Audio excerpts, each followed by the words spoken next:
Next few years, expect lower returns from the markets. The hidden additional 8% tax by Government of India. There was a time when $1 was equal to how much rupees? 3.3 rupees. और आज के दिन ये गिर के 85 rupees पे आ चुका है. तो 30 लाख रुपए तो एक्चुअल गाड़ी की थी, 25 लाख गाड़ी के, 5 लाख तेल पीने के, और आपने 50 लाख रुपीस टैक्स में दिए थे टोटल सरकार को ये गाड़ी खरीदने के. For every 100 rupees earned, eventually a middle class and above person will pay 65 to 75 rupees on taxes in his lifetime.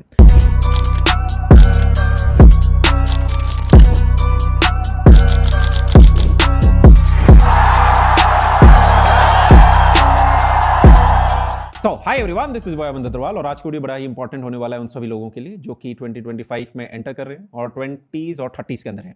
Will be talking about कि इंडिया का आउटलुक कैसा लग रहा है in the coming next 2 to 3 years. हमारे ऊपर कितना debt है, what are the policies of the government, taxes का आगे क्या आपको नियर फ्यूचर लग रहा होगा, अगले 2 से 3 साल में एक शॉर्ट टर्म में क्या क्या चेंजेस आप एक्सपेक्ट कर सकते हो गवर्नमेंट ऑफ इंडिया से, एंड लॉन्ग टर्म में आप क्या एक्सपेक्ट कर सकते हो. Long term view point is very important for us because majority of the people I am addressing to are in their 20s and 30s and they are investing for the next 10, 20, 30 years. इसके साथ I will first like to start the first video of 2025 with all the very best wishes. आप अपने यार इस साल नई income stream start करें, आप अपनी सेविंग्स बेहतर करें और आई होप हेल्थ और प्रोस्पेरिटी के साथ आप जीवन में आगे बढ़ रहे होंगे. Last video was on financial master class जिसे already 6 lakh students have viewed it and अब मैं कंफ्यूज होता हूँ, should I address them as student because these are all people who have moved out of college and now are in the working category, तो working professional बन चुके हैं. आज की जितनी भी यार हमारी चीज़ें होंगी will be covering the Indian economy, will also be looking at the global economy outlooks. हमारी जो करेंसी है वो पिछले 60-70 सालों में कैसे डिप्रिशिएट हुई है, आगे उसका क्या आउटलुक लग रहा है, इंटरेस्ट रेट में क्या वेरिएशंस आएंगी, जो हमारा स्टॉक मार्केट है उसको इकोनॉमी से चेक करेंगे कि अगले 3 से 4 साल में आप कैसे रिटर्न एक्सपेक्ट कर सकते हो. लगभग मॉडरेट रिटर्न एक्सपेक्ट होंगे, जो हमने पिछले 3-4 साल में देखे वो हमें आगे नहीं देखने को दिख रहे होंगे.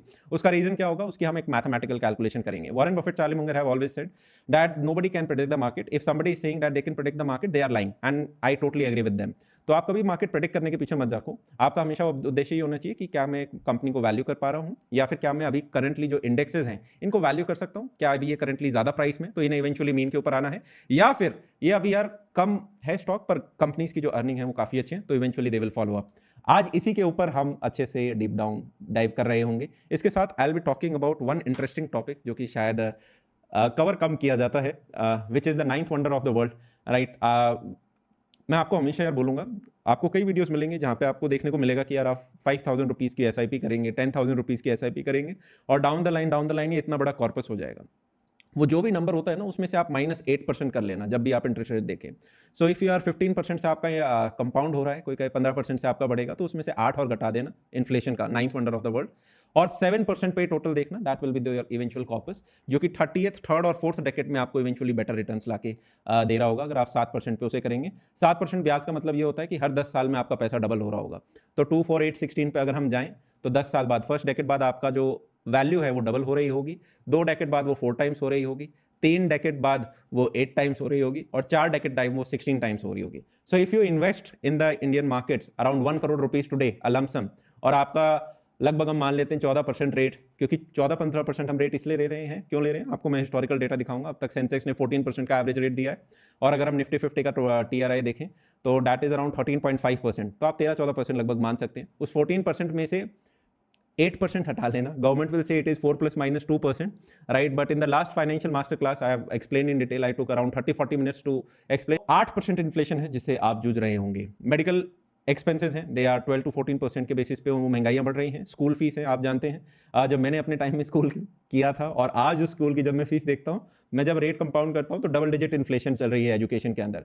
उस 14 में से अगर आप 8 हटा दोगे तो कुछ बचता नहीं है, 6-7% बचता है. और वो जो 6% है, इस 6 या 7 मान लीजिए, चलो उसको आप 7% से आप उसको बढ़ाएंगे तो वो 1 करोड़ आपका 40 साल बाद will hold the value of 16 crore of today. क्या चीज़ समझ में आई? कितने सरल शब्दों में इस चीज़ को समझा दिया गया है. आज हम किसी और के चीज़ों के बारे में बात करने वाले थे, मैं थोड़ा सा साइड हो गया इस प्रकार से. देखो, जो भी मेरे आप कभी लेक्चर्स देखोगे, वीडियोज़ देखोगे, they will always be long, क्योंकि there is a fast way to get poor and there is a boring way to get rich, और दूसरे वाला इसमें बेटर रहेगा. कमरे के अंदर हम बैठ चुके होंगे, आई होप पेन पेपर हम निकाल चुके होंगे, और already I will be sharing the notes of the class with you. मैंने कुछ 5-6 पेजेस के आपके लिए नोट्स बनाए हैं कि क्या क्या फाइनेंशियल आउटलुक्स हमें लग रहे हैं. जल्दी से इनको कवर करते हैं और ये सारे के सारे I guess for anyone who's in their 20s is very important to understand कि हम आगे किस समय में जा रहे होंगे। इसके पीछे काफ़ी ज़्यादा रिसर्च है, जितना मैं कर सकता था वो सारी की सारी जो मेरा अनुभव है वो सारा का सारा इसके अंदर जोड़ा गया है और कोशिश करूंगा बड़े सिंपल शब्दों में आपके साथ शेयर करी जाए। So now let's quickly go through the 5 important financial outlooks for 2025. These are not 5, they are actually 6. And before we start, like, this video is for those people who are right now in their 20s and 30s. We'll observe the actions of the government of India and not the words. शब्द यार कुछ भी कह देते हैं, actions हैं वो हमें बता रहे होंगे किस तरफ हमें आगे गवर्नमेंट का आउटलुक है, और आप भी अपने आप को उन गवर्नमेंट पॉलिसीज के साथ अलाइन करेंगे तो हम बेहतर इन्वेस्टमेंट कर पाएंगे। The hidden additional 8% tax by government of India, we all have heard about GST, देते भी हैं। डायरेक्ट टैक्सेस, राइट, आप कैपिटल गेन्स टैक्स के बारे में जानते हैं, आप सेस वगैरह के बारे में जानते हैं। Now this is an additional 8% tax जो इसके बाद आता है, ये क्या है इसको हम अच्छे से कवर करेंगे, ये हिडन रहता है, right, and we have to look out for yourself. किन चीज़ों के बारे में वो हम आगे देखेंगे, मैं ग्लिम्स दे देता हूँ, then will cover in detail. Will talk about the Trump, how will be good for the US economy, और कैसे इंडियन आईटी इंडस्ट्री के ऊपर इसका क्या इंपैक्ट पड़ रहा होगा, कैसे हमारे लिए बेनिफिशियल रहेगा। Then will be talking about the repo rate. What are the repo rates? Repo rates are the rates जिस पे सेंट्रल बैंक कमर्शियल बैंक्स को पैसा लेंड करता है, राइट, इसी से डिसाइड होता है कि आपके एफडी के रेट्स ज़्यादा रहेंगे या कम रहेंगे। दीज आर बेंचमार्क रेट्स, और इन रेट्स को कई बार डाउन किया जाता है जिससे कि इकोनॉमी को थोड़ा इंजन को गर्म कर पाएँ, दोबारा लोन लेना आसान ले पाएँ, राइट, इसको हम डिटेल में कवर करेंगे। बिजनेसेस हैं वो ज़्यादा लोन पे ले पाएँ, बेटर रिटर्न्स ला पाएँ, इवेंचुअली मार्केट्स बेटर परफॉर्म करें, इसके लिए किया जाता है। पिछले क्वार्टर में थोड़ी स्लो ग्रोथ रही थी, उसी को रिवाइव करने के हिसाब से next few years expect lower returns from the markets. कितना? लगभग आप 7 से 14% के बीच में एक वेरिएशन एक्सपेक्ट कर सकते हैं एनुअल, और एवरेज आपका लगभग 10 से 11% आ रहा होगा। इसके पीछे की हम मैथमेटिकल रीजनिंग जो है वो पूरी की पूरी समझेंगे, जिसमें हमें थोड़ा समय लगेगा। और देखो, you can never predict the market, कल को क्या हो रहा होगा, nobody can predict the market, but we can only value उसकी हम करते हैं कि यार आज किस हिसाब से। And markets eight the same time बहुत लंबे समय तक इरेशनल भी रह सकते हैं, बट आज नहीं तो डाउन द लाइन कभी ना कभी उन्हें अपनी वैल्यू जस्टिफाई करनी होती है। इसी प्रकार से all businesses are in the business of making money, right, so the more cash a business generates the more valuable it becomes. So eventually the earnings of a business dictate कि उसका क्या value जा रहा होगा down the line, the moat and everything, right? So इसके पीछे की हम मैथमेटिकल कैलकुलेशन को देख रहे होंगे, राइट, हम हिस्टोरिकल डेटा है उसको भी थोड़ा चेक करेंगे। दीज आर माई पर्सनल, मैं अपने पास कुछ फैक्ट्स रखता हूँ, उसके स्क्रीनशॉट्स हैं। How the Sensex have performed, and pharma, banks and IT sector will hold and look positive. ऐसा क्यों सोचा जा रहा है? More IPOs will come in 2025, high dividend paying companies will be preferred this year. Why? Because अगर equity market आपको उतना अच्छा रिटर्न नहीं देता तो हाई पेइंग डिविडेंड कंपनीज की तरफ लोगों का रुझान बढ़ता है। Taxes will increase in India in the future. Short term इस पर क्या फर्क पड़ेगा, और long term India tax outlook क्या लग रहा है? I believe in the long term simplify करेंगे और इंक्रीज कर रहे होंगे। सिंप्लीफाई का मीन ये है, अभी आप कैपिटल गेन्स टैक्स देखेंगे कहीं पे 12.5% है, 20% है, फिर कैटेगरी वाइज एफडी पे आपका ब्रैकेट के हिसाब से लगता है। ये जितनी कन्फ्यूजन बढ़ती है, इससे क्या होता है, टैक्स रिलेटेड जो लिटिगेशंस हैं, जो कोर्ट में जाती हैं, जो जुडिशरी के पास जाती हैं, ये बहुत ज़्यादा बढ़ती जाती हैं, राइट। इनकम टैक्स ने कहा कि तुमने ये पैसा नहीं दिया, तो अगला कहता है मैंने तो दिया था, लॉ के हिसाब से दिया था, और ये कानूनी कार्रवाई इतनी ज़्यादा बढ़ जाती है, ये केसेस हज़ारों लाखों की मात्रा में इकट्ठे हो जाते हैं। तो जो भी एक डेवलपिंग नेशन होता है वो डाउन द लाइन क्या करता है, सिंप्लीफाई होने चाहिए, इतने सिंपल टैक्सेस होने चाहिए कि हर व्यक्ति को पता हो कि ये इतना पैसा आया तो मेरा यार 20% का कैपिटल गेंस लगेगा या 25% का कैपिटल गेंस लगेगा। अरे भैया इतने बड़े बड़े बढ़ा के मत बताओ, इतने गलत नंबर मत बताओ। I believe they will increase, and why they will increase? Inheritance tax will be introduced, there is a strong possibility. Property tax will be implemented. Individual taxes के बारे में हम बात कर रहे होंगे, right? Some major problems which are currently in India, right? उनके बारे में हम डिस्कस करेंगे। For every rupees 100 earned, individual pay up to rupees 75 in taxes. आप अपनी लाइफ टाइम के अंदर इस कैलकुलेशन को करेंगे तो काफ़ी थोड़े लोग परेशान हो सकते हैं, राइट। इफ़ यू वांट मैं इसके अंदर एक डिटेल वीडियो भी बना दूंगा, it will take me 30 minutes around, right. आज मैं इसको ऊपर से ओवरव्यू कर दूंगा, राइट। सो इफ समबडी, आप चाहे बिजनेस में हो या कैसे भी हो, if you earning 100 rupees in your life time, एक साल के अंदर इतना नहीं देना पड़ेगा, in your life time, right, it is expected कि आप 75 तक दे देंगे, right, thanks to this law and this law, right. अभी इसके बारे में आगे बात करेंगे, एक्सपेक्टेड है। इन्फ्लेशन के बारे में थोड़ा और डिस्कशन हम कर रहे होंगे। So let's start with today's video. काफ़ी ये भी एक छोटी क्लास के हिसाब से होने वाली है। Let's start with the Trump will be good for US economy. ऐसा क्यों कहा जा रहा है? Simple reason, Trump is a businessman, और बिजनेसमैन है वो बाकी बिजनेसेस की प्रॉब्लम को अच्छे तरीके से समझते हैं। और एक इन्होंने अपनी फर्स्ट टर्म में बड़ा अच्छा स्टेप किया था, कॉर्पोरेट टैक्स है उसको रिड्यूस कर दिया था 35 to 21%।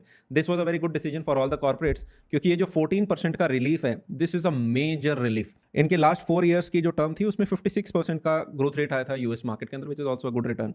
So it is expected कि he'll be pro business and America first. अब यार यहाँ पे एक ऑब्जर्वेशन आप कर सकते हो, चाहो तो आप टैक्स रेट कम कर देते हो, it is good for the corporates, पर अब आपको पैसा तो कम मिल रहा है, अब ये जो पैसा कम मिल रहा है, आप सेकंड टाइम फिर से पावर में आ गए, अब आप इस 21 का वापस 35 नहीं कर सकते, तो what will they do is they will increase the duty on the imports from other countries. हाँ, now this will be done in the name of कि भाई बाहर से कंपटीशन है, उसको हम अमेरिकन कंपनीज को लेवरेज देना चाहते हैं कि बाहर वाली आके यहाँ का बिजनेस डिस्टर्ब ना कर दें, that is also one reason. And the second reason can be कि यार कहीं से तो टैक्स आपको लेना ही है, so eventually up to 60% tariff rates हो रही होंगी, चाइना से 60%, अदर नेशन है उनसे 20% समथिंग, राइट। अभी ये इंप्लीमेंट नहीं हुआ है, but this is what Trump has promised. Hence, US businesses are expected to do well. If US businesses are expected to do well, तो this is a good news for the Indian IT industry, क्योंकि Indian IT industry का majority business बाहर से आता है, और बाहर में भी प्राइम नेशन जो है दैट इज यूनाइटेड स्टेट्स। तो अगर ये होता है, that is a good news for Indian IT industry. लोगों को थोड़ा ज़्यादा इंटरेस्ट होता है, इसलिए मैंने सिर्फ एक ही लाइन ऐड किया है, crypto is expected to do well, right. इसको आप ये भी कह सकते हो, डू वेल की जगह वॉलेटिलिटी आपको काफ़ी देखने को मिल रही होगी, because Trump is pro crypto. Trump जो हैं वो काफ़ी क्रिप्टो को प्रमोट कर रहे हैं कि यार क्रिप्टो में आपको इन्वेस्ट करना चाहिए, राइट, इन सब में करना चाहिए। मैं इसके ऊपर ज़्यादा कमेंट नहीं करता हूँ, क्योंकि इस पर किसी भी हिसाब से एनालाइज करना, एक कमेंट करना बड़ा डिफिकल्ट है, राइट। यहाँ पे जो आप लगा के भूल सकते हो, आपको वो करना है, you are free to explore. अब जो अगली बड़ी चीज़ होगी वो ये कि इंटरेस्ट रेट 2025 के अंदर सरकार डाउन कर देगी। Interest rate are expected to come in cut in 2025। Currently 6.5 चल रहे हैं, इसको और डाउन लेके आया जाएगा। मेन रीज़न ये है, इंडिया की ग्रोथ ज़्यादा नहीं रही है Q2 के अंदर, सिर्फ 5.4% रही है। दिस इज़ वेरी पुअर, हमें एटलीस्ट 7% चाहिए होगी। We are a young nation, developing nation, unemployment बड़ा प्रॉब्लम है, इसको सॉल्व करना है, तो आपकी 7% की आपको ग्रोथ चाहिए ही चाहिए। अब ये 7% की ग्रोथ बढ़ाने के लिए सरकार 2 स्टेप ले सकती है। पहला स्टेप ये है कि वो गवर्नमेंट स्पेंडिंग है उनके ऊपर बहुत खर्च करेंगी, और आप अगर रेगुलरली न्यूज़पेपर पढ़ रहे हो तो आपको दिख गया होगा कि गवर्नमेंट इंफ्रास्ट्रक्चर पे पैसा ज़्यादा खर्च करने वाली है आने वाले क्वार्टर्स के अंदर। सेकंड जो चीज़ करी जाएगी वो ये कि जो आपकी इंटरेस्ट रेट हैं इनको रिड्यूस किया जाएगा। रिड्यूस क्यों किया जाता है? जिससे लोन लेना आसान बन जाए।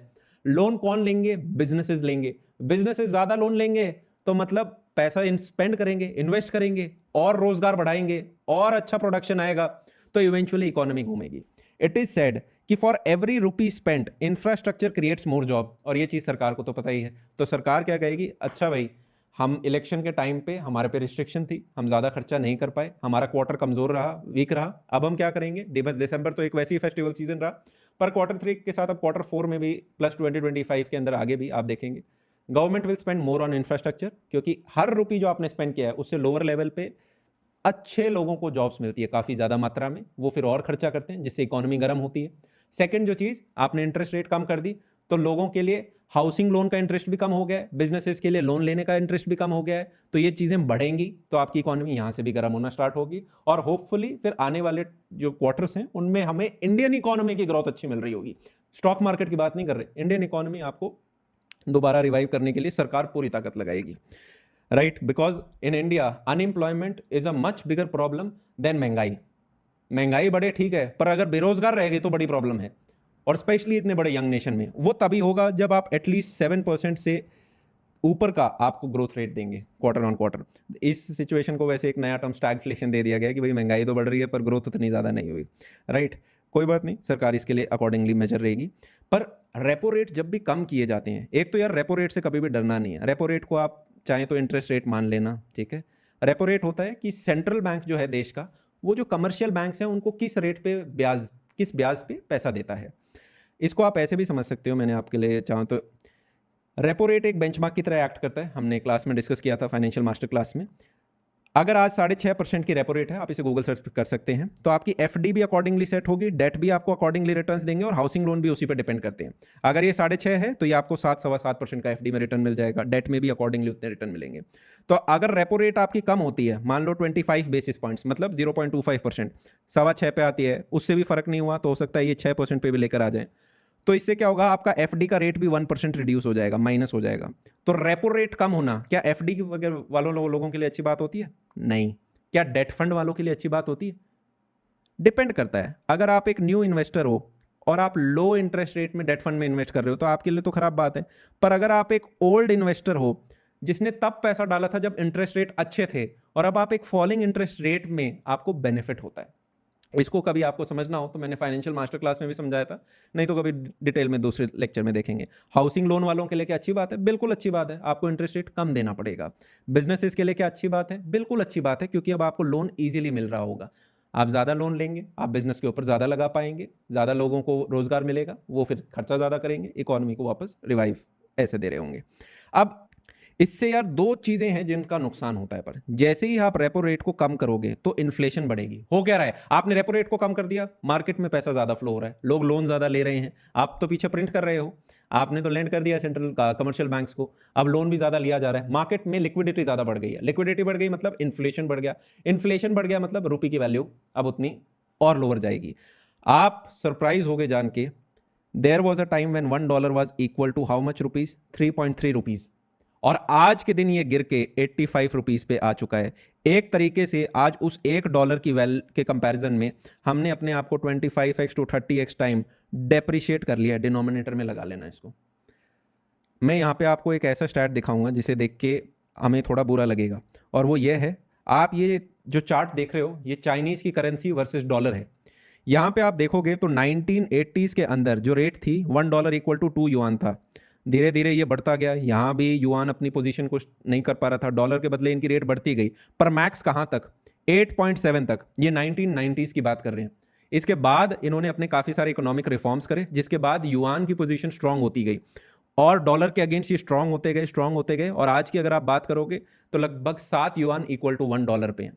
वहीं पे अगर हम अपने इंडिया में देखें तो इंडिया के अंदर this is a problem. Why is it a problem? क्योंकि मैं आपको यहाँ पे एक और चार्ट दिखाता हूँ, मैंने आप लोगों के लिए निकाल के रखा है। 1947 के अंदर $1 वॉज इक्वल टू 3.33 रुपीज़। ये धीरे धीरे बढ़ता है, ये आप पूरा चार्ट आगे देख पा रहे हो। और आज के दिन अगर आप देखेंगे, हम नीचे स्क्रॉल करके, तो हमारी करंट रेट यहाँ पे दिखा रहे हैं 84.83, बट ये 85 के मार्क को क्रॉस कर चुका है। और आने वाले टाइम में यू विल ऑब्जर्व कि यार सिर्फ 85 नहीं, ये 86 भी पहुंचेगा, ये और लो जाएगा, 87 भी जाएगा, ये हो सकता है 90 भी जाए, ये हो सकता है एक ऐसा टाइम आ जाए बड़ी जल्दी जहां पे $1 इज इक्वल टू 100 रुपीज़। अब आप कहोगे भैया क्या फ़र्क पड़ता है, रुपी लोअर हो रहा है, क्या फ़र्क पड़ता है, बाइंग पावर इंडिया में तो हमारी सेम ही रही। मैंने कहा यहाँ पर हम गलत हैं। अब इसका रीज़न क्या है, जब भी यार आपका रुपी है वो अपनी वैल्यू लूज़ करेगा तो आप कहोगे भैया क्या फ़र्क पड़ता है, सबके लिए कम हो गया इंडिया के अंदर। नहीं, पर आज के दिन ग्लोबलाइजेशन हो चुका है यार। हो क्या रहा है, एक समय था जब मान लो अगर आपको 1 यूनिट गोल्ड लेना था, this is 1 unit gold, right. तो 1947 में आप 1 यूनिट गोल्ड अगर मान लो परचेज कर पा रहे थे फॉर एग्जांपल 1000 रुपीज़ के अंदर इन 1947, अगर आज आपको 2024 में यही 1000 रुपये मिलेंगे तो आप इस 1000 रुपये से 1/25 यूनिट गोल्ड ही ले पाओगे, या 1/25 या 1/30 जितना भी आ रहा है उतना ही गोल्ड ले पाओगे। कैसी समझ? अगर यहाँ पे आपने 1 किलो सोना लिया था तो अब आप 30-40 ग्राम सोना ही कर परचेज कर पाओगे। वहीं पे समवन जो कि यूनाइटेड स्टेट्स ऑफ अमेरिका के अंदर था, वो उस टाइम भी उतना ही गोल्ड ले पा रहा था, आज भी आपके कंपैरिजन में उसकी बाइंग पावर आपसे ज़्यादा है। तो आप अगर बाहर कहीं रियल स्टेट खरीदते हो तब भी दिक्कत है, अगर आप गोल्ड देते हो तब भी दिक्कत है, और सबसे बड़ा प्रॉब्लम, हम सब ऑयल परचेज करते हैं। तो अगर हमारा रुपी वीक हो रहा है तो तेल हमारे लिए हर साल महंगा महंगा महंगा और महंगा हमें महसूस होता जाएगा। ऑल्दो उस पर आधा टैक्स लेती है सरकार, जिससे कि ज़्यादा वॉलेटिलिटी ना हो इस नाम पे, पर oil will become more and more expensive. If oil is becoming expensive than all the business operations will become expensive, तो आपके पास जो एंड प्रोडक्ट आ रहे हैं they will also become expensive. तो इवेंचुअली इन्फ्लेशन दोबारा बढ़ जाएगी, इन्फ्लेशन बढ़ेगी तो रुपी और ज़्यादा डेप्रिशिएट होता जाएगा। ये विशियस साइकिल में हम फंस गए, तो अगर हमने चीज़ें नहीं सुधारी तो हर साल हमारा रुपी 4% डेप्रिशिएट होता जाएगा। अभी हम 25-30 टाइम्स डेप्रिशिएट हुए हैं। There will come a time, क्योंकि अब हम अभी 20s-30s में हैं, हम जब अपने 70s 80s 90s में पहुंचेंगे अगले 30-40-50 साल में, हो सकता है कि पता चले हमें दिख रहा है कि यार यहाँ से और हम कितने टाइम्स डेप्रिशिएट हो गए। So this is a major big concern. इसको फाइट करने का there is only one solution, one of the major solution would be, आप अपने नेट एक्सपोर्ट्स बढ़ाते हो, आप एक नेट एक्सपोर्टर बनते हो सर्विसेज के, आप एक नेक्स्ट एक्सपोर्टर बनते हो प्रोडक्ट्स के। वो तब होगा जब आप कि यहाँ पे एंटरप्रेन्योर्स बहुत ज़्यादा हैं, जब आपने बिजनेसमैन की और बिजनेसेस की जीवन को आसान कर दिया हो, जब आपने इस देश में बिजनेस करना आसान बना दिया हो। क्या चीज़ समझ में आ रही है? यहाँ पे यार एक ही मोटर लगी हुई है और उस मोटर का नाम है एंटरप्रेन्योरशिप। अगर हमारा कंट्री एज अ नेशन आगे जा रहा होगा, that will be because of कि यहाँ पे एक वर्किंग क्लास है, कुछ लोग हैं जो कि रिस्क लेके बिजनेसेस ले रहे हैं, और उस बिजनेसेस में अच्छे स्किल्ड लोग हैं जो कि उसको धक्का मार रहे हैं। और यहाँ का जो टैलेंट है वो सिर्फ इंडिया को एम्प्लॉयमेंट नहीं दे रहा, इंडिया में एम्प्लॉयमेंट नहीं दे रहा, वो वर्ल्ड को एम्प्लॉयमेंट दे रहा हो। हमने जो इंग्लिश भाषा सीखी है वो इंडिया में अकेले बोलने के लिए ना सीखी हो, वो बाहर हमने एम्प्लॉयमेंट हम ले पाए, तो उसका हमें रियल बेनिफिट होगा। This is a very major problem अगर आप इसके बारे में सोचें तो नेक्स्ट जो इंटरेस्टिंग आउटलुक है वो ये है कि अगले कुछ साल के अंदर we can expect lower returns from the market, specially we are talking about the equity market. अब ऐसा क्यों है?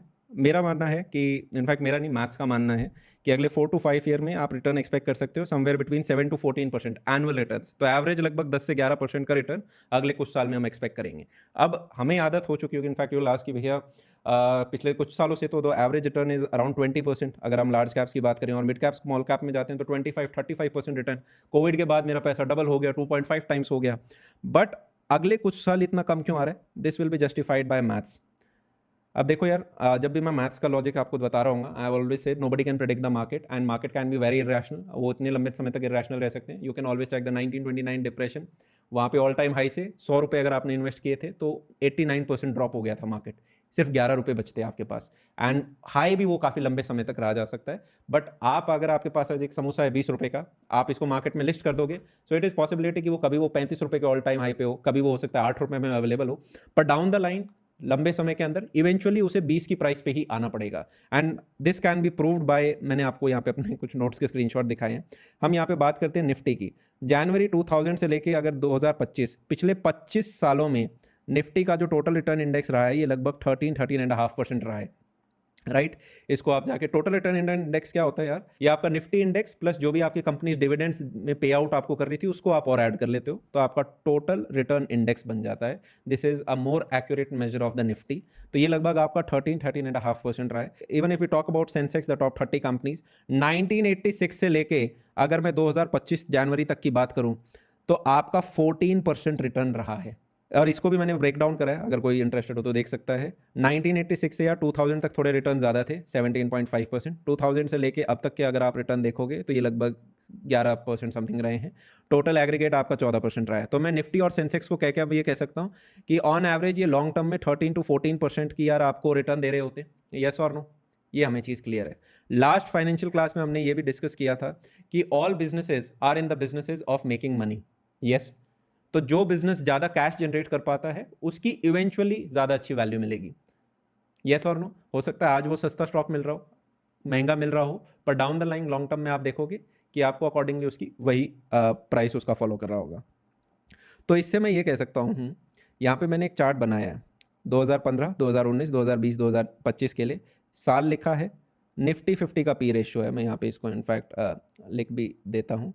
दिस इज निफ्टी 50 का पी रेशियो, इंडेक्स जो है उसका पी रेशियो है, and this is Nifty 50 earnings. और आपका परसेंटेज एनुअल ग्रोथ क्या रहा है? एक बिजनेस जिस ग्रोथ पे अपनी अर्निंग्स बढ़ा रहा है उसी ग्रोथ पे उस बिजनेस की वैल्यू बढ़ रही होती है। क्या मैं चीज़ समझ में आई लॉन्ग रन में? आज मैं 100 रुपये कमा रहा हूँ तो हो सकता है मैं 1000 रुपये का आदमी हूँ। कल को अगर मैं 1100 रुपये कमा रहा हूँ तो मैं 11,000 का आदमी हूँ। मैं 1200 रुपये कमा रहा हूँ तो मैं 12,000 का आदमी हूँ। एक लेम तरीके से आपको समझाने की कोशिश करी है। तो जो percentage annual growth in earnings, ये हम यहाँ पे ऑब्जर्व करने की कोशिश करते हैं। अगर आप यहाँ पे देखोगे यार 2015 में हमारा P20 1.16 था। ये अर्निंग कैसे कैलकुलेट होती है? आप हमेशा इस फॉर्मूले को यूज़ कर सकते हो, मैंने फाइनेंशियल मास्टर क्लास के अंदर बताया भी था। अर्निंग इज़ नथिंग बट जो भी आपका स्टॉक का प्राइस चल रहा है, मान लो आज के दिन 24,000 समथिंग चल रहा है, divided by the P ratio. आज के दिन जैसे मान लो पी रेशो 22 चल रहा है, इन दोनों नंबर को आप डिवाइड करोगे तो 1083 या 1100 कुछ जो भी नंबर आएगा लगभग वो आ जाएगा। तो उस प्रकार से आपकी अर्निंग्स आपको देखने को मिल जाती हैं कि 2025 में लगभग मेरी अर्निंग्स ये हैं, राइट। इसी प्रकार से हिस्टोरिकली हमने सब के लिए जब देखा तो 2015, ये जान के हिसाब से मैंने डेटा निकाले हैं, हमारी अर्निंग्स थी 391.5। अगर निफ्टी की जो अर्निंग्स हैं वो बढ़ेंगी तभी निफ्टी का इंडेक्स के बढ़ने का सेंस समझ में आएगा इन लॉन्ग रन। बिजनेस ज़्यादा कैश जनरेट करेगा तभी उसकी वैल्यू बढ़ेगी का सेंस समझ में आता है। ऐसा तो है नहीं कि पैसा आप कम कमाए जा रहे हो और वैल्यू आपकी ज़्यादा बढ़ती जाएगी in the long run. Yes, तो हमारी अर्निंग्स 391 से 2015 से 2019 में सिर्फ 415 तक गई। लगभग जो हमारी ग्रोथ रेट थी वो 1% की रही। जो हमारी अर्निंग की ग्रोथ रेट रहे वही हमें यार लॉन्ग रन में स्टॉक मार्केट में आपकी प्राइस की भी इंडेक्स की वो मिलेगी। अगर हम पिछले कुछ 4-5 साल का देखें, पोस्ट कोविड की हम बात करें, अच्छा यार यहाँ पे ये जो लो रिटर्न रहा है इसका one of the big reason was also demonetization plus other government policies. Like this is not a good thing. Like COVID तो यहाँ पे आया था, पर 2015 से 2019 भी जो हमारे बिजनेसेस की अर्निंग ग्रोथ है वो काफ़ी कम रही है, मतलब बिजनेसेस के लिए बहुत एक अच्छा टाइम नहीं था जहाँ पे वो अपनी इनकम को अच्छे से इंक्रीज कर पाए या लोगों ने उतना खर्चा नहीं कर पाए। पर अगर हम 2021 से अब तक की बात करें, हमारी अर्निंग्स 363 से 1086 जा चुकी हैं। ये आपकी कंपनी की नेट अर्निंग्स है। अर्निंग्स का मतलब क्या होता है? This is we are talking about the net profit of the company, right? This is we are talking about the bottom line of the company, right? तो this has given a huge earning growth. इस in fact इसको आप यहाँ पे देखोगे तो 30% से ज़्यादा की ग्रोथ रेट रही है। अगर हम 2019 से लगभग यहाँ पे देखेंगे तब भी लगभग 17% की ग्रोथ रेट रही है। आप लगभग ये बोल सकते हो कि पिछले 4-5 सालों में, in the last 4 to 5 years we have seen a growth which is about 20%। हमें 20% से ऊपर का अर्निंग ग्रोथ मिला है। यस और नो? अब जो बिजनेसेस हैं वो लॉन्ग रन तक इसको सस्टेन नहीं कर सकते मैथमेटिकली। आप हर बार 20% लॉन्ग रन तक उस चीज़ को नहीं ला पाते। इसको इवेंचुअली डाइवर्जेंट टू मीन वापस उस 13 to 14% के नंबर पे आना होगा जो हमने यहाँ पे निफ्टी और सेंसेक्स के हिस्टोरिक डेटा में देखा। तो इवेंचुअली आपको जो सारे बिजनेसेस हैं, specially if you are talking about the large cap index which is the most stable, इसीलिए हम इसकी बात कर रहे होते हैं as compared to the small and mid cap. Large index आपका मोस्ट स्टेबल है वॉलेटिलिटी के against. So we can say कि अगर 13-14% का यार हमें मिला है तो जो अर्निंग ग्रोथ रेट है वो भी हमारी 13-14% की ही रह रही होंगी इन द लॉन्ग रन। और अगर मेरे पिछले लास्ट 4 to 5 ईयर्स की अर्निंग ज़्यादा रही हैं, 20% ओवर रही हैं, तो वी कैन एक्सपेक्ट कि अगले 3-4 साल शायद ये इस अर्निंग को सस्टेन नहीं कर पाएंगे। इनफैक्ट लोअर अर्निंग रहेगी। मैंने इसको लास्ट फाइनेंशियल मास्टर क्लास में बड़े डिटेल में समझाया था कि अगर हो सकता है कि एक ऐसा टाइम रहे जहाँ पे आपकी अर्निंग ग्रोथ 20% से ज़्यादा रहे, but then will come a time जहाँ पे हो सकता है कि आपकी दोबारा जो है 10-11% का ही आप एवरेज अर्निंग देख पाओ, जिससे कि जो आपका नेट है वो 13-14% रह पाए, राइट? तो there will be some good eras. और ये जो लंबा टाइम होता है, we are talking here about 4-5-6 years, right? और फिर एक दोबारा ऐसा टाइम आता है 2 साल 3 साल के हिसाब से जहाँ पे आपको रिटर्न थोड़े से कम मिल रहे होते हैं। So this is one of the parameter जिससे हम थोड़ा सा देखते हैं, we check at the earning कि पिछले 4-5 साल की जो अर्निंग है उनमें हमें क्या देखने को मिल रहा है। लॉन्ग टर्म के हिसाब से हमने अपना हिस्टोरिक डेटा है उसको भी यहाँ पे चेक किया है। At the same time market cap versus GDP is another parameter. If you talk about market cap versus GDP, it is 1.4 and this is a higher number. ये एक तरीके से ऑल टाइम हाई के आप अपने पास हो, स्पेशली जब हो सितंबर एंड की अगर हम बात करें, उस टाइम हमारा स्टॉक मार्केट काफ़ी ज़्यादा हाई प्राइस पे चला गया था। उसके बाद हमने एक लगभग 10% का करेक्शन भी चेक देखा है। What is market cap versus GDP, ये आई होप आपको सबको ऑलरेडी पता होगा। जिनको नहीं भी पता, स्टॉक मार्केट की सारी कंपनीज अगर मैं खरीद लूँ तो कितने पैसे में खरीद पाऊंगा, डिवाइडेड बाय मेरे देश की जीडीपी क्या चल रही है। अगर ये जो नंबर है दिस इज ग्रेटर देन 1 तो हम कहते हैं यार ये तो एक्सपेंसिव हो गया। सारी स्टॉक मार्केट की कंपनी देश से ही महंगी हो गई तो हम कहते हैं भी एक्सपेंसिव है। समोसा 35 रुपये में मिल रहा है, 20 रुपये का समोसा 35 में मिल रहा है। If it is equal to 1 तो हम कहते हैं यार एवरेज इसका क्या रहा है historically, this ratio average has been 0.86। मैं आपको यहाँ पे आर्टिकल्स की स्क्रीनशॉट भी लगा दूंगा कि what has been the average value. तो 1 पे भी है तो हम कहेंगे यार फेयरली वैल्यूड से थोड़ा कुछ ना कुछ ऊपर ही है। इफ़ दिस नंबर इज 0.5 और 0.6 तो हम कहते हैं अभी चीप है। अभी 20 रुपये का जो समोसा है वो 10 रुपये में मिल रहा है, 8 रुपये में मिल रहा है, इसको जाके परचेज कर लो। अभी एक नहीं 4 समोसे परचेज कर लो। So currently if our market cap versus GDP is 1.4। In fact इस पे आपको भी डिफरेंट आर्टिकल्स मिल सकते हैं क्योंकि करंटली मार्केट के अंदर करेक्शन आया। आपको पुराने आर्टिकल्स मिलेंगे जहाँ पे 1.4 दिखा दिया जाएगा। इनफैक्ट बिजनेस स्टैंडर्ड का दिसंबर आर्टिकल है जहाँ पे 1.47 दिखाया जा रहा है, right? And at the same time they you will find article जहाँ पे 1.2 दिखाया जा रहा है करंटली इसको।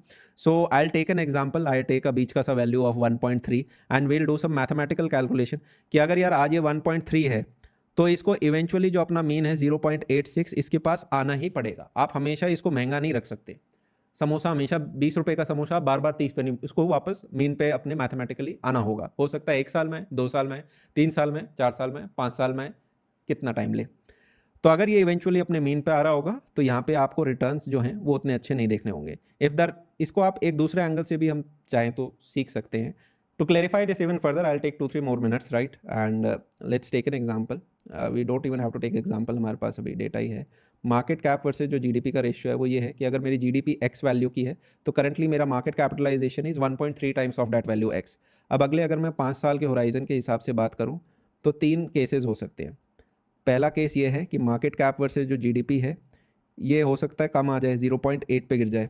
दूसरा है कि मेरा मार्केट कैप वर्सेज जो जीडीपी है ये रेशियो जो अभी करंट है उसी पे पड़ी रहे कि 1.3 हो गई। और एक और केस ले लेते हैं कि ये मान लो मार्केट बहुत ही रैशनल हो गया और ये और महंगा हो गया, it becomes 1.5x। 1.5x is kind of an all time high value, right, अगर हम रिसेंट अपना हिस्ट्री चेक करें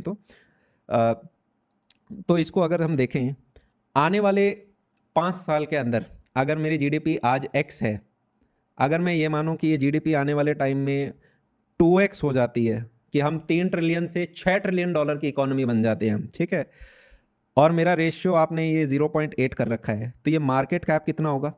क्या मैं कह सकता हूँ मार्केट कैप इसकी कैलकुलेशन के हिसाब से अगर हम देखें तो it will be 1.6x।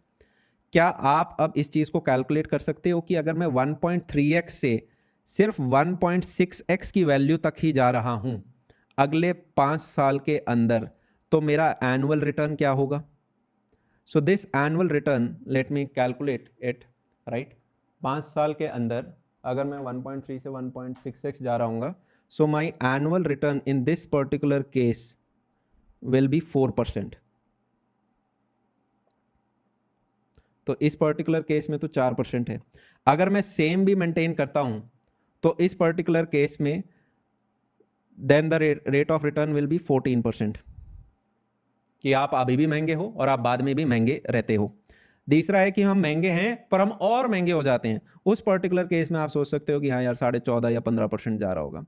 So this is the reason, right. In fact अगर आप 4% आप सोचोगे भैया एनुअल रिटर्न 4%, दिस ये तो बहुत ही कम लग रहा है, राइट। ऐसे थोड़ी ना होता है, हमने 20-25%, 30% जैसे नंबर देखे हैं, तो एनुअल रिटर्न 4% तो बहुत कम है। 14%, अगर मैं इसको यार एवरेज मीन भी ले लूँ, 0.8 से हटा के 0.9 कर दूँ और ये रेशियो मान लो 0.9 रहता है, तो then this will become 1.8x। तो मैं कह सकता हूँ 1.3x से 1.8x अगर हम अगले 5 साल में जा रहे हैं तो the rate of return will come out to be 7%। तो उस पर्टिकुलर केस में 7% हो रहा होगा।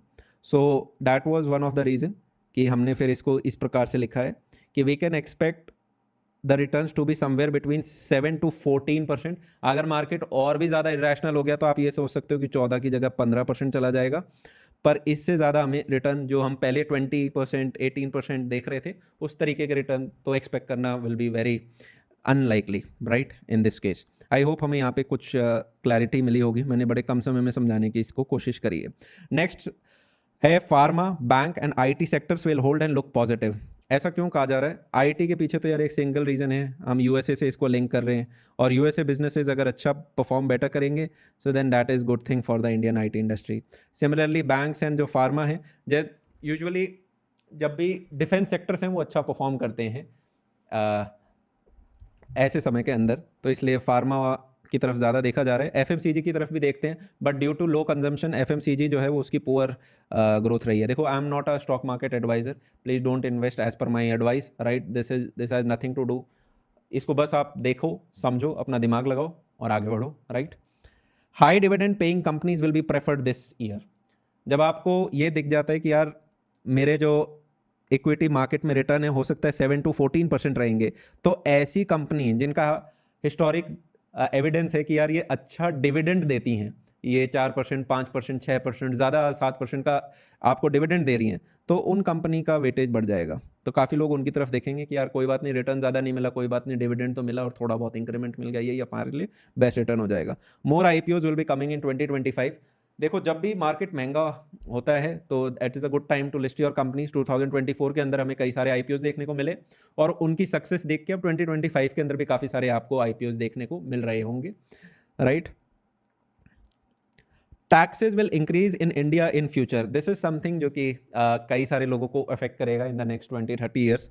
शॉर्ट टर्म के अंदर आने वाले इस साल में यार इट इज़ एक्सपेक्टेड, ऐसी र्यूमर्स हैं अभी, कि direct tax code will increase taxes on the capital gain. कि डायरेक्ट टैक्स कोड आ रहा है और ये क्या करेगा, ये एक यूनिफॉर्म कैपिटल गेन्स चीज़ लेकर आ जाएगा। कि अभी आपका होता है कि यार अगर आप डेट है उसको बेचते हो तो अलग कैपिटल गेन्स लगता है, आप रियल स्टेट को बेचते हो तो वहाँ पे अलग कैपिटल गेन्स लगते हैं, आप इक्विटी को बेच रहे हो तो उधर अलग short term capital gain, long term capital gain, अलग अलग ब्रैकेट है, कभी 10, कभी 12.5, कभी 20%। कहीं पे 1 ईयर आपका लॉन्ग टर्म में क्वालिफाई हो जाता है, कहीं 3 ईयर आपको वेट करना पड़ता है लॉन्ग टर्म में क्वालिफाई करने के लिए।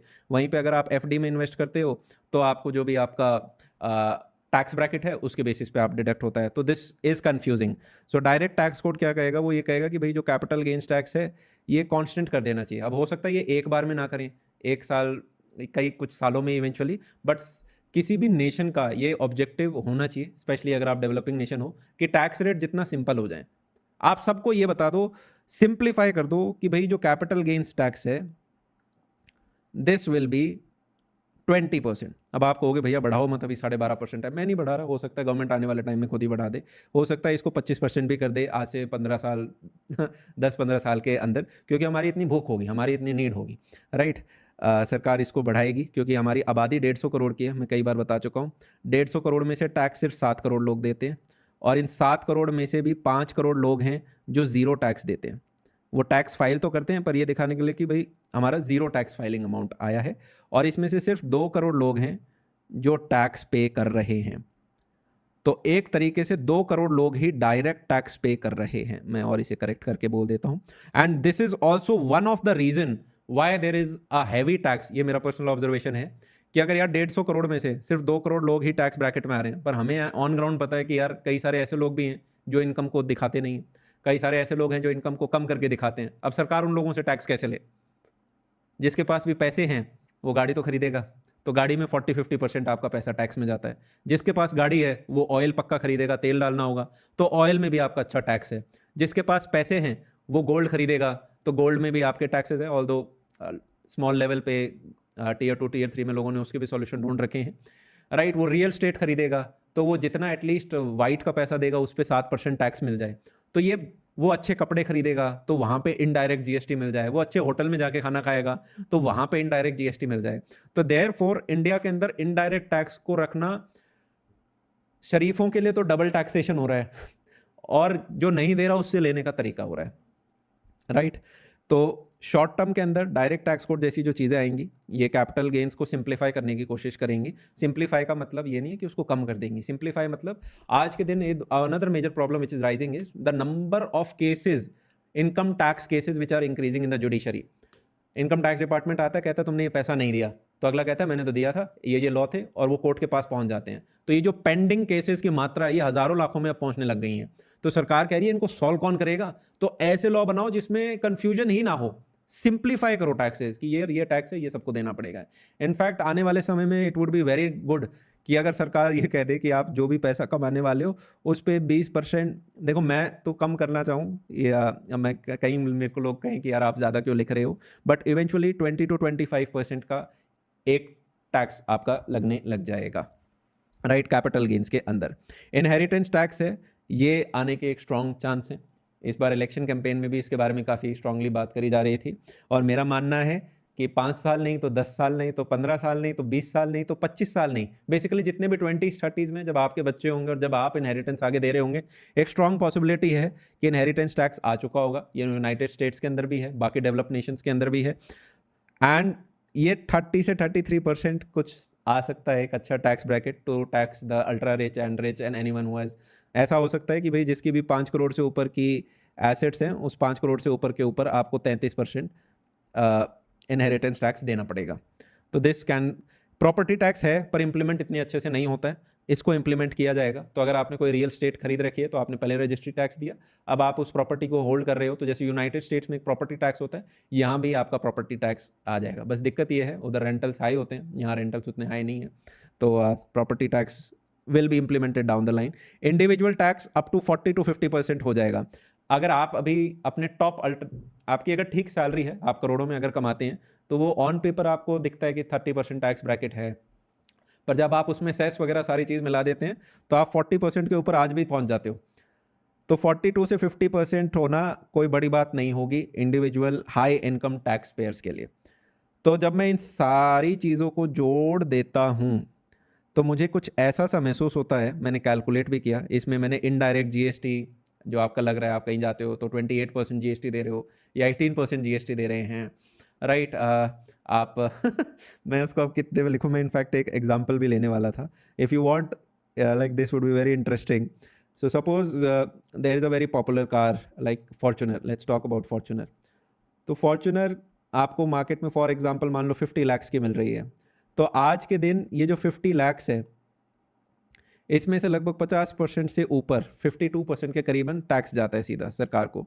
तो 25 लाख रुपीज़ आपने टैक्स दिए और 25 लाख रुपए की गाड़ी थी, पर यहाँ पे कैच ये है कि ये जो 50 लाख रुपीज़ हैं इनको कमाने से पहले आप ऑलरेडी 30% टैक्स दे चुके हो। तो मतलब ये करने के लिए आपको 70 लाख प्लस अर्न करने पड़े थे पहले। तो वहाँ पे आप ऑलरेडी 20 लाख, मैं इसको रेड में कर दूँ क्या, 20 लाख रुपीज़ आप टैक्स पहले ही दे चुके थे। फिर ये नेक्स्ट 25 लाख आप इसमें और देते हो, राइट। अब मैं मान रहा हूँ कि suppose you drive this Fortuner for example 1 lakh kilometres and वो आपको 10 रुपये पर किलोमीटर की एवरेज दे रही है, तो 1 लाख किलोमीटर चलाने के लिए आपको 10 लाख रुपीज़ देने पड़ेंगे पेट्रोल पंप को। पर इसमें भी लगभग 50-50 होता है, 50% तेल की वैल्यू होती है, 50% आपका टैक्स जाता है। तो आप बोल सकते हो यहाँ भी मेरे 5 लाख रुपए आपने टैक्स में दिए, तो ये आप एडिशनल जोड़ लें यहाँ पे 5 लाख रुपीज़ टैक्स में। इसके साथ और भी खर्चे होते हैं, आप सर्विस भी कराते हो, आप इंश्योरेंस भी कराते हो, उनके ऊपर भी जीएसटी वगैरह एडिशनल लग रहे होते हैं, आप इसके साथ टोल टैक्स भी दे रहे होते हो। अगर मैं सिर्फ यहीं तक का ऐड कर दूँ, बाकी टोल टैक्स वगैरह क्या थे, लगभग आपको 2 रुपये पर किलोमीटर ऑन एवरेज शायद देना पड़ता है इंडिया में टोल टैक्स का, अगर आप हाईवेज़ को इस्तेमाल कर रहे हो। पर मैं वो सारी कैलकुलेशन यूज़ अभी ना भी करूँ, उस मिसलेनियस को मैं ऐसे अवॉइड कर देता हूँ, आप जोड़ लेना उसे। तो लगभग 50 लाख रुपए आप टैक्स दे चुके हो, ठीक है। और असलियत में गाड़ी की वैल्यू क्या थी, आपने 25 लाख रुपए की गाड़ी खरीदी थी जिसने 5 लाख रुपए का तेल पिया, तो 30 लाख रुपए तो एक्चुअल गाड़ी की थी, 25 लाख गाड़ी के, 5 लाख तेल पीने के, और आपने 50 लाख रुपीज़ टैक्स में दिए थे टोटल सरकार को ये गाड़ी खरीदने के। तो आई होप आपको यहाँ से ये समझ में आ रहा होगा कि जो व्यक्ति ये उस व्यक्ति को कि मतलब आप टैक्स दे रहे हो गाड़ियों पे काफ़ी लमसम, आप आधा नहीं, आप आधे से ज़्यादा दे देते हो इवेंचुअली, क्योंकि आपको पूरी मैथ्स आ गई होगी। पर जो नहीं भी दे रहा टैक्स, उससे इनडायरेक्ट टैक्स लेने का एक ये तरीका बनाया गया है। तो जब ये कैलकुलेशन हमने करी, now let's talk about some major problems. Only 2 crore active tax payers, this is a big problem. India के मिडिल क्लास को बड़ा होना पड़ेगा। हम कई बार सोचते हैं कि what is the middle class, हम सोचते हैं कि मिडिल क्लास शायद अगर ये 0 है, ये 100 है, तो 0 to 100% में से इधर का 20 छोड़ दो, इधर का 20 छोड़ दो, और ये जो बीच की 60% पॉपुलेशन है, this is the middle class. No, this is not the middle class of India.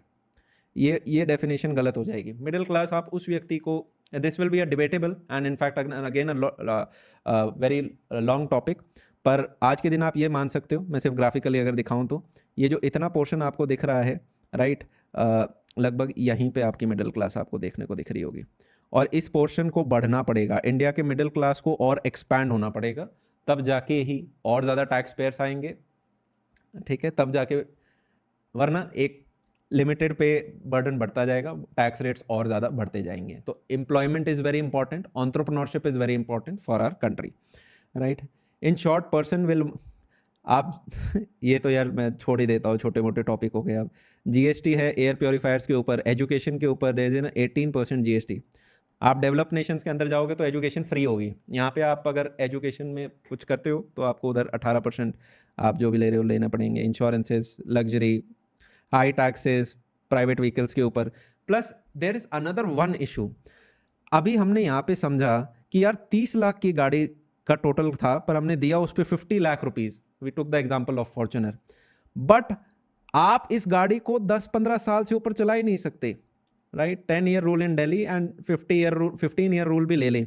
चलो हमने कहा this is a pollution problem, United states के अंदर आप अपनी गाड़ी 40 साल 50 साल जितना रखना चाहो उतना रख सकते हो। अब इलेक्ट्रिक व्हीकल्स आ चुके हैं, इलेक्ट्रिक व्हीकल्स जो हैं वो धुआं भी नहीं करते हैं, पर उनको भी आप 15 साल से ज़्यादा नहीं चला सकते। तो मुझे यहाँ पे, आपको इसका कभी रीज़न समझ में आया तो मुझे ज़रूर कमेंट सेक्शन में बताएं कि इलेक्ट्रिक व्हीकल्स की हम बैटरी चेंज करके इसको जीवन भर क्यों नहीं चला सकते।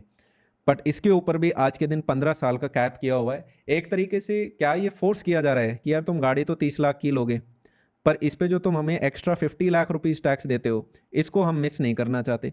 और अगर आपने गाड़ी लेके घर में रख ली, लाइक आज के दिन हाई कोर्ट में काफ़ी सारे चल रहे हैं कि यार ये 10-15 साल का सिस्टम नहीं होना चाहिए, द सिस्टम शुड भी आप पॉल्यूशन चेक कराओ। अगर आपकी गाड़ी में से पॉल्यूशन नहीं निकल रहा है तो क्या दिक्कत है?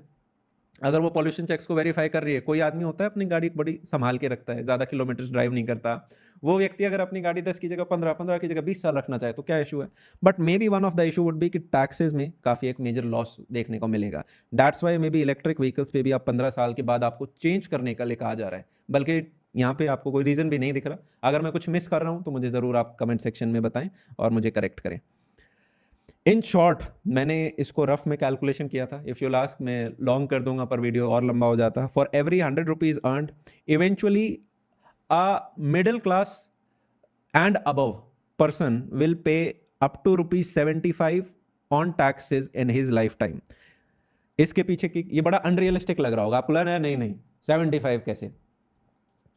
अगर आप मिडिल क्लास में हो, अपर मिडिल क्लास में हो, इनफैक्ट रिच कैटेगरी में भी आते हो, आप चाहे बिजनेसेस रन कर रहे हो, आप 65 to 75 रुपीज, अगर ये ऊपर की तीन चीजें आ गई, one of them is inheritance tax जिसकी बहुत स्ट्रॉन्ग प्रोबेबिलिटी है, प्रॉपर्टी टैक्स, कैपिटल गेन्स है, ये सिंप्लीफाई और इंक्रीज हो गया 20 to 25% ब्रैकेट के अंदर।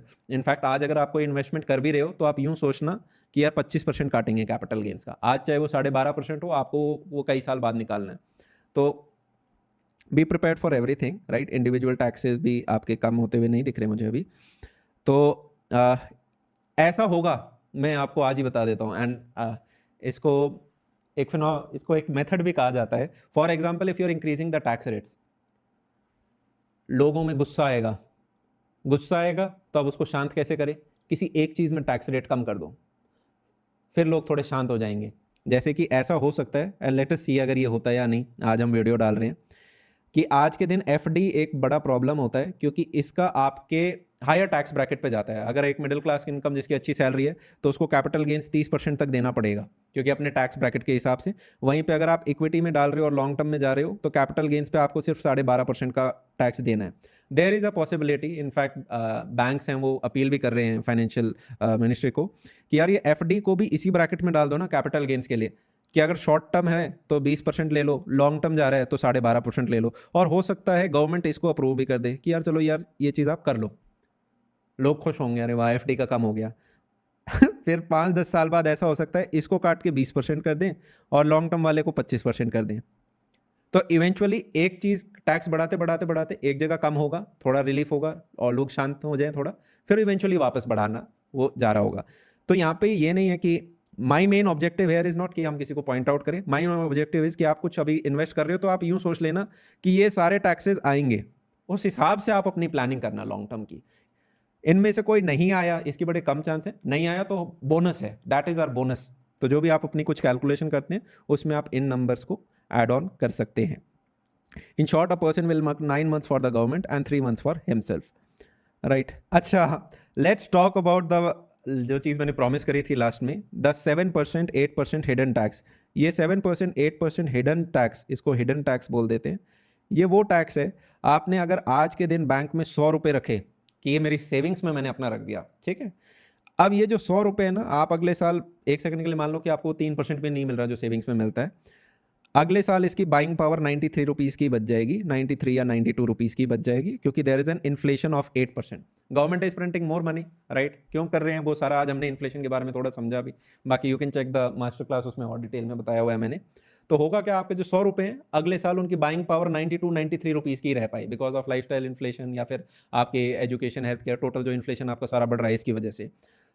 सो this is also kind of a hidden tax, nobody is taking from you directly, पर आपके पास वो बच भी नहीं रहा है, वो कहीं तो जा रहा है, ठीक है। तो this is also the 9th wonder of the world. मैं हमेशा बार बार कहता हूँ, compounding is the 8th wonder of the world. So what ever compounding creates, inflation Yeats. Inflation क्या है इसका एक और अच्छा एंगल भी मैं आपको दिखाता हूँ। अगर आपने 100 रुपये कमाए आपके कॉर्पस में, तो इन्फ्लेशन तो प्रॉपर कंप्लीट पे लगेगा, पर जब आदमी इन्वेस्ट करता है तो कहता है इन्वेस्टमेंट के लिए वो 20 रुपये यहाँ डालता है, 20 यहाँ डालता है, 20 यहाँ डालता है, 20 यहाँ डालता है, 20 यहाँ डालता है, और एक रिस्क लेता है इन इन्वेस्टमेंट कि यार काश मैं इन्फ्लेशन को बीट कर पाऊँ। And there is a probability कि आपने एक रियल स्टेट प्रॉपर्टी ली जो बढ़ी ही नहीं, आपने पता चला कोई डेट फंड लिया, डेट फंड डूबते नहीं है, पर हो सकता है कौन से अगले 20-30 साल में क्राइसिस आए, कोई डेट फंड है वो डूब जाए, आपका वहाँ पैसा नहीं बना। आपने किसी को लोन दिया था, वो पैसा वापस नहीं आया। इक्विटी में आपने गलत टाइम पे इन्वेस्ट किया, गलत टाइम पे निकाला, वो पैसा नहीं आया। तो बेसिकली इन्फ्लेशन जो 9th वंडर है, ये तो टोटल 100 रुपीज़ है, इसके ऊपर लगेगा। और जो आपकी इन्वेस्टमेंट जो आपकी बेटर रही, सिर्फ वहाँ पे आपको इंक्रीमेंट अच्छा देगी। तो अगर आपने 4 जगह पे भी ठीक परफॉर्म किया और अगर आपने एक जगह पे भी बैड परफॉर्म किया कि आपका पैसा वहाँ डाउन हो गया, यू अंडरस्टैंड, राइट।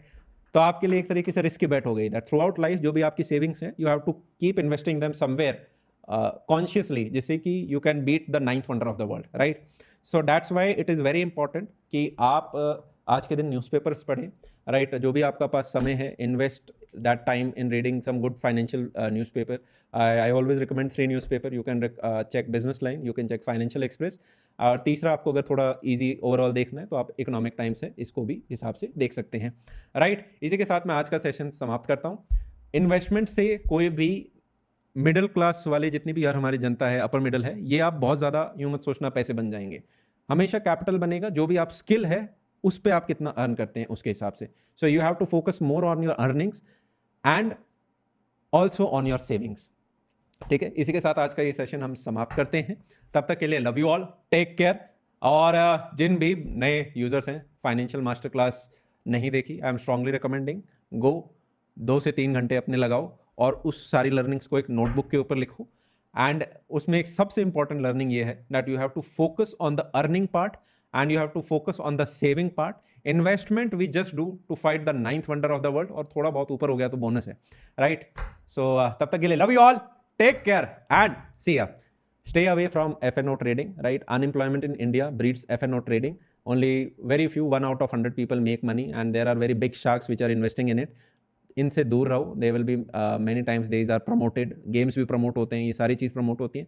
इनसे आपकी लाइफ सेट नहीं हो रही होगी. 1000 में से 990 लोग इसमें खराब होंगे. आपको इनमें नहीं करना है. आपको किसी गेम में पैसा नहीं, आप वहाँ से अपना बच्चों का फीस और रिटायरमेंट का पैसा आपका वहाँ से नहीं बनेगा, राइट? अपने ऊपर काम करें, अपने ऊपर ताकत लगाएं. ये देखें कि क्या मैं ऐसा क्या काम कर पाऊँ जिस पे मैं 3 से 4 साल लगाऊं और उस पर्टिकुलर काम में मैं ऊपर के यार 1 से 2% लोगों में आऊँ. India is a population of 150 crore and as a competition with a capital C. So if you want to stand out, if you want to do something good for yourself and your family, you must focus on one particular domain, become the top 1 to 2% in that particular domain. आपकी depth अच्छी होनी चाहिए, right? Work on your communication skills, work on your core skills.